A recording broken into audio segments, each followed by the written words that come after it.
Subscribe کریں ہمارے channel کو اور بیل آئیکن کو کلک کریں تاکہ ہماری ہر نئی آنے والی ویڈیو آپ تک بآسانی پہنچ سکے۔ بسم اللہ الرحمن الرحیم۔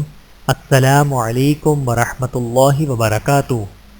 حالت سفر اور سخت گرمی میں بھی روزوں کا اہتمام۔ حضرت ابو درداء رضی اللہ تعالیٰ عنہ فرماتے ہیں کہ ہم ماہ رمضان میں سخت گرمی کے موسم میں رسول اللہ صلی اللہ علیہ وآلہ وسلم کے ساتھ سفر پر روانہ ہوئے۔ گرمی کی شدت اس قدر زیادہ تھی کہ ہم میں سے ہر شخص اپنے سر پہ ہاتھ رکھ لیتا تھا، اور حالت سفر کی رخصت کی وجہ سے ہم میں سے کوئی شخص بھی روزے سے نہیں تھا سوائے رسول اللہ صلی اللہ علیہ وآلہ وسلم اور حضرت عبداللہ بن رواحہ رضی اللہ تعالیٰ عنہ کے۔ بحوالہ صحیح مسلم حدیث نمبر 2686۔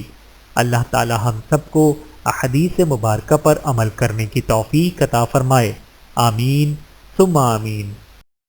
ویڈیو دیکھنے کا بہت شکریہ۔ مزید ویڈیوز دیکھنے کے لیے ہمارے چینل کو سبسکرائب کریں۔ اگر ویڈیو پسند آئے تو لائک کریں۔ اچھی بات کو دوسروں تک پہنچانا صدقہ جاریہ ہے۔ جزاکم اللہ خیرا کثیرا۔ اپنا اور اپنے پیاروں کا بہت زیادہ خیال رکھیے گا اور مجھے دعاؤں میں یاد رکھیے گا۔